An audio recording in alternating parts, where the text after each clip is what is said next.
I'm an ENTJ personality who keeps a small circle of friends. I'm an ENFJ personality with a squad, a crew, a clique, and my girls. I'm Dr. B. Cooper. I'm Toyi Elizabeth. And we're new friends. You're new here to the town, to the state. You're new to the clique, Yep. right? And you show up the way you show up, beautifully and smart and intelligent, and Rainbow Johnson, the doctor. And so it can make people feel some kind of way, and so they do respond to you in that way. And that's what I'm trying to get you to see. How are they responding? With some insecurity? I think so. That's really interesting because I have that other friend of the three, right? She came to visit a couple of weeks ago, and I remember when I first met her, and I was like, I'm just Bridget from Chicago. She was like, girl, nobody sees you like that. Yeah. And I think part of what you're witnessing from me, because it's not meanness for me. I'm not coming for them because I know that hurts. Yeah. It is, I don't think they understand. And so I need to explain what I'm saying and they're receiving it in that way, which I do understand, I do accept, but I have to be reminded constantly because I'm thinking they see Bridget from Chicago. No. And it is your defense mechanism. Like you get offended if someone sees you other than the way you are. But I've said this to you many times. People never see you as you are. They see you as they are. They are. Ooh. They see you as they are. We reflect back to people who they are and how they feel about you is that. I do this thing when I'm doing a workshop and whenever I start the workshop, I walk in, they do the bio, whatever. And I usually walk in and I say, hello, I'm Toyi Elizabeth. I was like, as you can see, I am beautiful. I'm really smart. I'm degreed. And I say all these wonderful things about myself that I feel. And I watch the squirms and whatever. And then after I finish, I say, now, how do you feel? And why do you feel anything? I didn't say you weren't beautiful. I didn't say you weren't smart. I didn't say you had a great family. I didn't say you weren't a great mother. I said, I am. But what happens is when you hear someone say, I am a great mother or a great wife, and you feel like you're not, you squirm. Yeah, there is power in that. Yeah. No, there's literally power in saying I am and whatever follows after that. Yeah. But just like, because we are in a culture that gets annoyed when you speak highly of yourself or when you present yourself highly. Back to the photo. Yeah. Right. Yeah. I had the audacity to say or to present myself as no, I need to be in the front. Right. And it's not because you don't need to be in the front. The front is big. You see how I turned that around? The front is large. It's not like a small part to the front. You like that? Did you like that? Yeah. She is still on this picture thing, y'all. But go ahead. The front is big. I mean, like metaphorically, it's a metaphor, right? Yeah. It is big. And why do I have to diminish myself? Because you want to be in the front. We can all be in the front. So, yes. Right? But also. But did you like that, though? Did you like the way I brought that? I did, because I like you're still in this thing. But also for me, as you say, as the religious one, leadership is oftentimes not in the front, right? Ooh. And so you will see me intentionally be in the back because that's a biblical principle, right? Is that there's a scripture, I don't know, I can't think of where it is right now, but basically the parable is that like if you're invited to a banquet, don't take the seat of honor, take a lower seat and let the host raise you to a higher seat, because if you take the higher seat, you might be asked to move for someone else, right? And that's I kind of approach things that way because, like I said, I'm the queen of my world, not everyone's world. And so, in that situation, I definitely understood why you felt the way you felt about it. I do, but for me, I my flex sometimes is to be like, have at it. Yeah. I'm the Abraham and Lot. I know they like Bible. Exactly. I know I can't, but because you have to read to know the Bible, right? Okay. Yes. Okay. Well, Abraham and Lot, like they were going their separate ways, and Abraham was like, pick whichever one you want, like, because I'm good, right? I'm good. Wherever you go, you pick whatever side you want, and I'm gonna go the other side because I really, lean on God for that. So for me, I hear that. I think it goes back because one thing I will always own is when I'm trying to figure my thing out, right? And I do agree with you. I in the past, I've always been in the background. I've always been the one making things happen. As a matter of fact, in my family, when they want something to get done, you can't, nobody can say Bridget did that, but they're like, but Bridget was in the room and it got done. Like if Bridget was not in the room, that family reunion wouldn't have gotten done. Now, maybe my sister did this and did that, but when they think about it, they're like, wait a minute, Bridget told us what we were doing, and then she was facilitating that. And I think that, to your point, I usually show up like that when I already know that that's how people understand me. And being in a space where I am one and there are many, like it doesn't feel like that to you because you're like, yeah, but you show up like Bridget. But when I'm in a space, I'm like, I don't remember that person, that name, who is this, what they want, what they trying to do. And I do think that I'm in this season where I'm trying to figure out where I fit in. And so the assertion, is unnatural, a little unnatural for me, honestly. It's not like I'm not usually the one doing that, but the more comfortable I get, the more I listen to how you analyze it. And I'm like, maybe people already see that, and maybe I need to just rest back in my regular way of functioning. But girl, that's where it is now. So we gonna be here until we not. Yeah, we're gonna be here till we not. I know. That's it. I love it. I have grown to love you in these a few months. It's funny because my husband was like, "Oh, I really hope this works for y'all." He said, "Because I don't want to see y'all at odds with each other." I was like, "No, they would know." And people be like, "Did you hear about the war in New Jersey?" Yeah, yeah. But that's not going to happen. No, it's not. That's not because friendships are their decisions, right? You decide to be people's friends. And we'll talk about this in another episode about how some friendships, when they go away, sometimes you're like, but they seem so good, so we'll talk a little bit about friendships like in that way. But I know that we're going to continue to be friends because I am willing to put in work to be in a friendship that is like this. We have so much in common. We believe in so many things that are similar. I don't see a reason why we would be stupid to say this is the perfect friend for me, and no, because she said she didn't like my hairstyle yesterday. You know what I'm saying? Like, I don't know what you could do. I think I would want to work it out, even if we had a conflict. But I like what you said, that it's a choice. And I like what you said, that it's work, because all relationships are work. Eventually, you have some kind of conflict in friendship, in relationship, in whatever it is, but particularly in friendship, and you make the decision to move past it. I have friends that I've had for 30 years and we've had, friendship. We come through it because we're committed to the relationship. We're committed to each other, and we're committed not just on the good days. Right. I think the other thing that happens is that we grow and evolve as people, right? And so sometimes it gets to be, well, you acting funny, or you acting brand new, or you're more insular, as I have become more insular, because this is new. Like, you're meeting me as insular, but I wasn't always. I used to be face in the place. If it was going down, I was glimpses there, of that. I was there.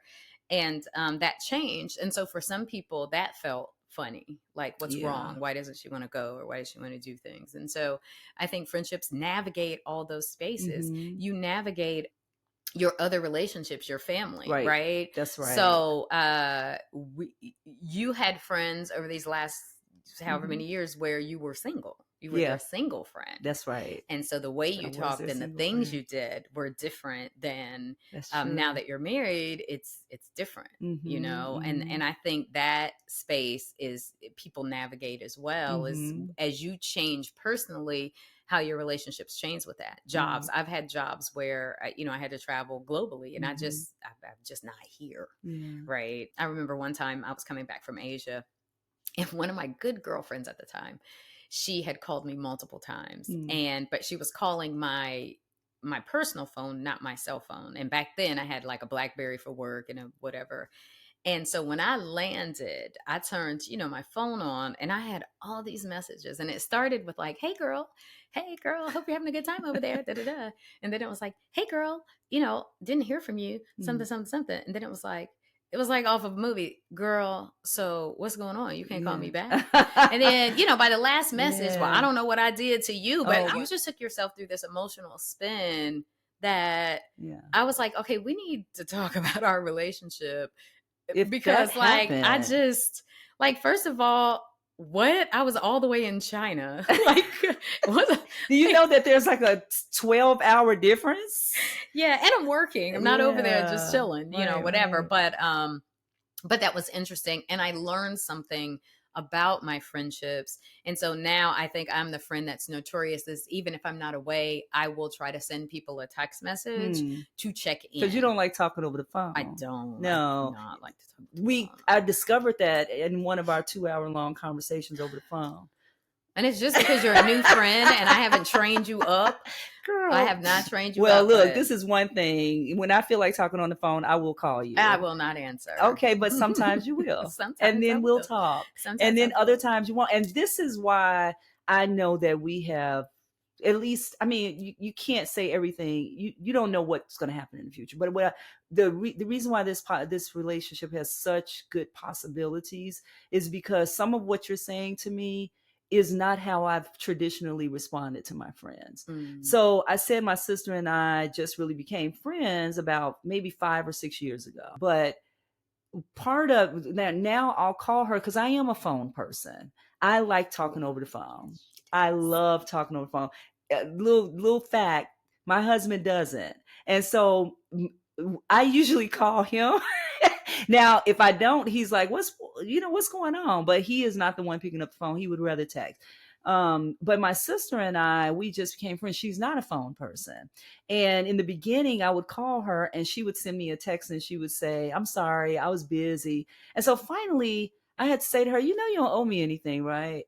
I was like, I'm calling because that's what I want to do. Mm-hmm. And if you don't feel like answering the phone, don't answer the phone. You don't have to give me a reason, because I am very aware that I love talking over the phone. I don't expect my friends to have that level of love of talking over the phone. And so when they pick up, I'm very grateful. And when they don't, I don't think anything. Right? Because I don't have a whole list of people to call. That means that I'm not talking for that time period and I have to do something else. So that's what makes me know that there is a possibility for us to work things out, because I actually don't require. I want to go back to why we're friends for me. When I decide that I want to be somebody's friend, I don't even ask their permission. I know. I don't even ask their permission. Because it's very few people that I feel like that about. And so I just go with it, right? And if the friendship happens, then I'm very happy about it, because I'm like, yeah, because you are already my friend in my mind. And which means that I don't have friendship expectations. Like, okay, now that we're friends, you're supposed to talk to me every day. We're supposed to do this. I don't have those kind of expectations. Amen, because I can't. No, because I think that we're all individuals. I don't have those expectations in my marriage, which is why I love my husband, because I'm like, you have to be who you are, right? Because I don't want anybody to infringe upon that for me.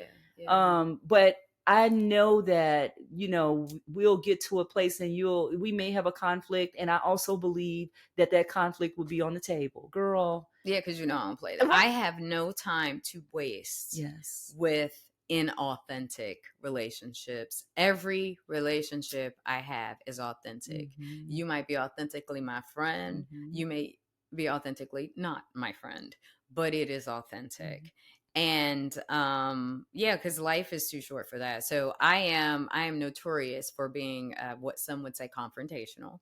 I think healthy conflict. Yes. I believe in healthy conflict. If there is something that, girl, I didn't like how you said, I will do that so that our relationship can be authentic. Because I have joy. I have Black joy. I have Jesus joy. I have woman joy. Yes. I have all the joys. Yes. And I don't want to lose them. But here's my question for you. What's up? When did you know I was your friend? Oh, that's a good question. Let's see. The moment that You know what? It was at the vineyard. It That's good, 'cause that's was. what the I know podcast that's is what the podcast. about. So thank God I answered that correctly. Thank God. But well, I mean, I'm specifically Yeah. thinking about. So every time I go, we kind of didn't have a real plan this year because we got married this year, Yeah. and so we got a last minute invitation to the vineyard. And I think you and I had talked a little bit before that, and I always want to know who's there, because I'm like, I want to see who's there so I can hang out when I get there. And I think I texted you or something. I thought you were going to say you want to know who's there because you're one of those, well, who all is coming? You No, know how you invite somebody. Okay. no. I want to know who I'm going to hang out with because, my husband, he got all the people, So I was like, who's there? And so you were there and I was like, oh, we're coming. And you were like, oh, good, we can all get together. And that was very comforting because I was like, oh, good, she's happy we're coming. Yeah. So we'll find time to get together. But I think we did meet up, and it was the second. I remember Steve and I, my husband, we were somewhere and we had hooked up. All of us had hooked up. And then we had departed we had separated. Mm-hmm. You had gone somewhere. We had gone somewhere. And then I realized we could continue to hang out. Y'all, I was like, where y'all at? And you were y'all were at the restaurant on the second floor, the overlook. Not the overlook. Nancy's. No, we were at Nancy's. You were like, we're at Nancy's. I was like, we are on our way. And it was that moment when I knew I wanted to continue hanging out with you. And I did. Like, I mean, other people were there, but like even my husband stepped back and we were sitting next to each other and we were just talking about whatever we talk about. Yeah. But I think it was the moment that I knew I wanted to continue hanging out with you that night. And I knew I was feeling like, this is somebody every time I'm with Toyi, we have different conversations.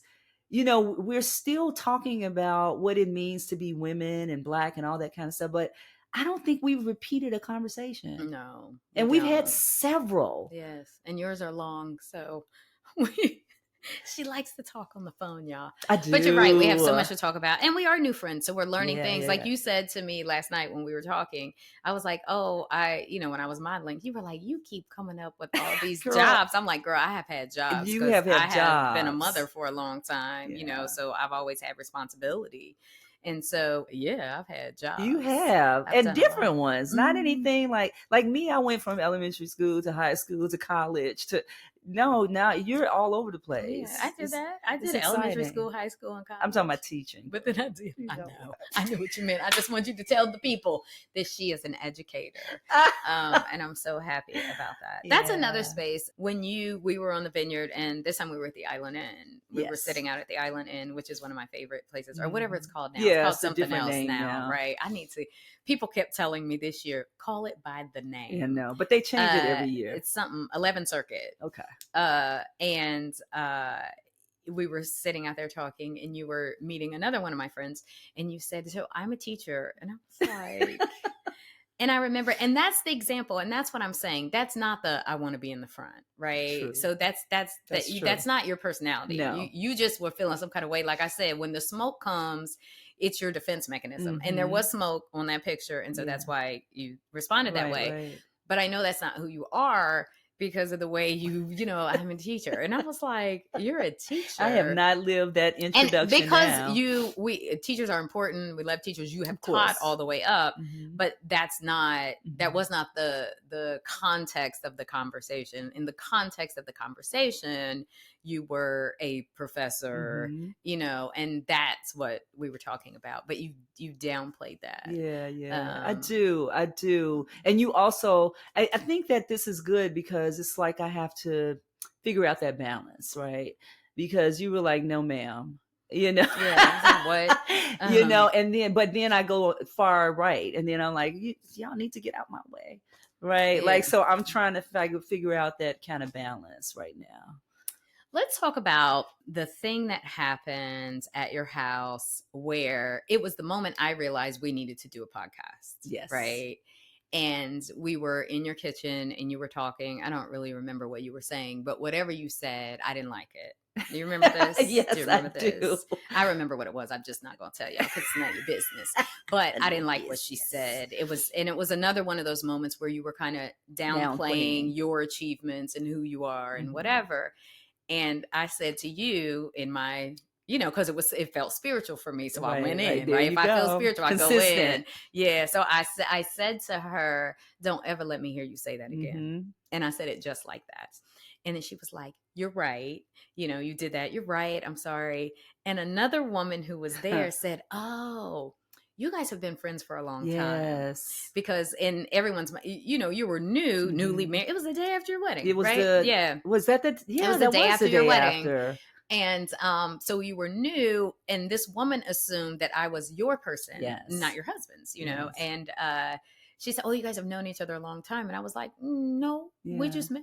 Like I met her when you met her, And then you said, "Actually, you met her before you met me." Yes. I had known you in less time, but the way you responded, first of all, the fact that I felt compelled to do that, and the way you responded, I was like, "Oh, we need this on wax." See, that's a Gen X term for all the millennials and Gen Z. On Y'all wax. don't know nothing about wax. That's right. We need this on wax. Yeah. And I thought this is going to be good, and I got excited. Yeah, I did. So thank you for doing this. Oh my gosh, I'm so excited. Trust me. Me too. Yeah, this is good. Me too. Yeah. We are going to continue to talk about friendship, womanhood, relationships. We're going to talk about everything. But y'all, we'll see you next time. We're off the bluffs. This is Dr. B. Cooper. Are you sure? And I am Toyi Elizabeth. Thank you for listening, and we'll see you guys next time.